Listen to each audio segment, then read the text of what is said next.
자, 지금 전생의 판도 그 규칙 자체가 완전히 바뀌고 있다는 얘기가 나오고 있어요.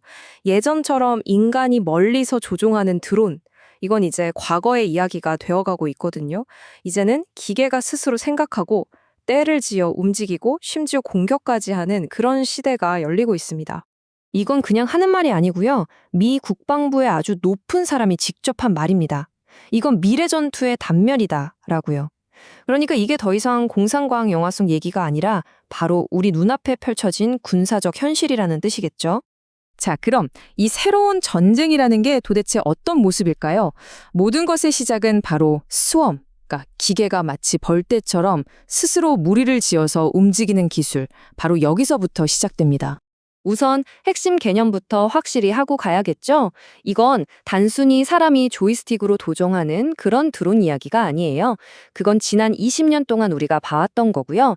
지금 우리가 말하는 건 마치 늑대무리처럼 대장 없이도 서로 소통하고 스스로 판단하고 협력해서 사냥하는 그런 기계 군단에 대한 이야기입니다.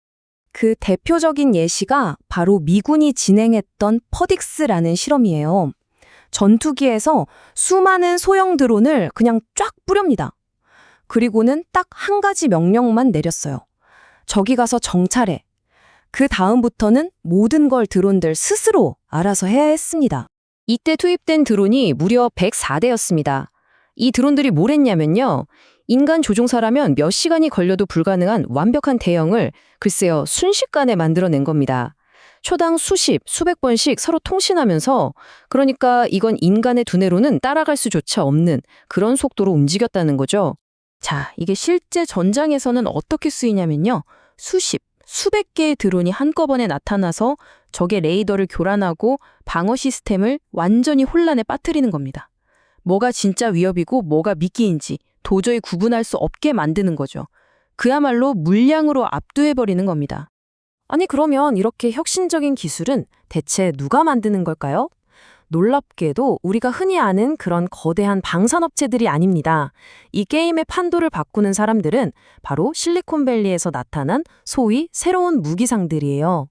그 중심에 바로 이 사람, 팔머 럭키가 있습니다. 혹시 가상현실 헤드셋 오큘러스라고 들어보셨나요? 그걸 만들어서 페이스북에 팔아 순식간에 억만장자가 된 인물이죠. 그런데 바로 그 사람이 이제는 전 세계에서 가장 보수적이라고 할 수 있는 이 방위 산업을 말 그대로 뒤집어 엎고 있는 겁니다. 팔머러키의 방식은 어떻게 보면 정말 간단해요. 기존 방산업체들은 정부 돈, 그러니까 우리 세금 받아서 몇 년 동안 연구하고 파워포인트만 만들잖아요. 그런데 럭키는 그냥 자기 돈으로 먼저 완제품을 뚝딱 만들어버려요.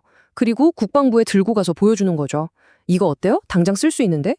리스크를 정부가 아니라 회사가 전부 떠안는 완전히 새로운 모델인 겁니다. 그래서 럭키가 내세우는 전략이 뭐냐면 바로 성난 고슴도치 전략이라는 겁니다.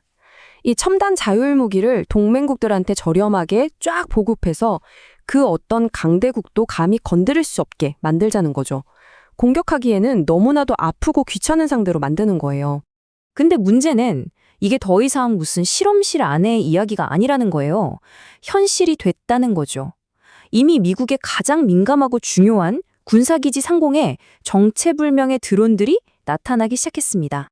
2023년 말이었어요. 버지니아에 있는 랭글리 공군기지에서 벌어진 일인데요. 수십 대의 정체불명 드론들이 하루 이틀도 아니고 무려 17일 밤 연속으로 기지 상공을 휘젓고 다녔습니다. 결국 어떻게 됐냐면 세계 최강의 스텔스 전투기라는 F-22가 이 드론들을 피해서 다른 기지로 도망가는 정말 전례 없는 일이 벌어졌습니다. 그런데 이 랭글리 사건이 사실 처음이 아니었다는 겁니다. 2019년부터 캘리포니아 바다 위의 군함, 애리조나의 원자력 발전소, 그리고 최신 무기를 실험하는 시설까지 정체불명의 드론들은 이미 몇 년 전부터 꾸준히 그리고 아주 대담하게 미국의 핵심 시설들을 드나들고 있었던 거죠. 당시 랭글리 상공에 나타난 드론들은 작은 쿼드콥터부터 소형차만 한 것까지 크기도 제각각이었어요. 근데 더 심각한 건 미군이 이걸 격추는 고사하고 제대로 따라가지도 못했다는 거예요. 스스로 우리에겐 능력의 공백이 있다라고 인정할 정도였으니까요. 미군 최고 지휘관 입에서 이런 말이 나왔다는 건 정말 섬뜩한 현실을 보여주는 거죠. 미국이 더 이상 안전한 요새가 아니라는 사실, 그리고 이제는 그 착각에서 깨어나야 할 때가 왔다는 강력한 경고인 셈입니다. 자, 미국이 이렇게 흔들리는 동안에 유럽에서는 이미 전쟁의 패러다임이 확 바뀌고 있었습니다. 특히 독일을 보세요. 우크라이나 전쟁을 계기로 수십 년 동안 지켜왔던 평화주의를 버리고 차이텐밴드, 즉 역사적인 대전환을 선언하면서 군비를 엄청나게 늘리고 있습니다. 1,000억 유로면 우리 돈으로 거의 150조 원이거든요. 이건 그냥 예산을 좀 늘리는 차원이 아닌 거예요. 2차 세계대전 이후로는 금기나 다름없었던 공격적인 군사력 재건을 공식화한 말 그대로 독일 안보 정책의 뿌리가 흔들리는 대전환인 겁니다. 심지어 독일 국방장관은 아예 못을 박았어요. 2029년까지 전쟁에 대비해야 한다고요. 이게 뭘 의미하겠습니까? 러시아와의 AI나 드론 기술 격차를 따라잡기 위한 그야말로 필사적인 시간과의 싸움이 시작됐다는 뜻이죠. 자, 이렇게 기술이 발전하다 보니까 결국 우리는 하나의 궁극적인 질문 앞에 서게 됩니다. 과연 사람의 생명을 빼앗는 그 마지막 결정을 기계에게 맡겨도 되는가? 바로 인간의 개입에 대한 아주 근본적인 윤리적 문제입니다. 일단 미 국방부의 공식 지침은 아주 명확해요. 어떤 경우에도 살상 결정에는 적절한 수준의 인간의 판단이 반드시 들어가야 한다. 하지만 전장의 속도가 인간의 판단 속도를 아득히 뛰어넘는 상황에서 과연 이 원칙을 지킬 수 있을까요? 바로 이 지점에서 진짜 딜레마가 시작되는 겁니다. 한번 보세요. 인간의 눈은 피곤해하고 감정에 휩쓸리고 또 속임수에 쉽게 넘어가죠?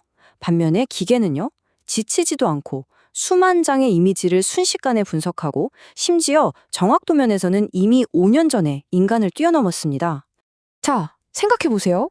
기계의 판단이 인간보다 더 정확하고 더 빠르다면 우리는 그 결정권을 기계에게 넘겨줘야 할까요? 아니면 실수를 할지도 모르는 불완전한 인간의 손에 그럼에도 불구하고 남겨두어야 할까요? 결국 AI 수험의 등장, 실리콘밸리의 새로운 역할, 그리고 드러난 강대국들의 취약점까지 이 모든 걸 종합해보면 딱 한 가지 결론이 나옵니다. 우리는 이미 되돌릴 수 없는 강을 건넜고 전쟁의 규칙은 이제 영원히 바뀌었다는 거죠. 그래서 우리가 마지막으로 던져야 할 질문은 바로 이겁니다. 이렇게 기계에게 전쟁을 맡기는 시대에 우리가 정말로 두려워해야 할 대상은 저 건너편에 있는 적의 AI일까요? 아니면 바로 우리 편, 우리 자신의 AI일까요?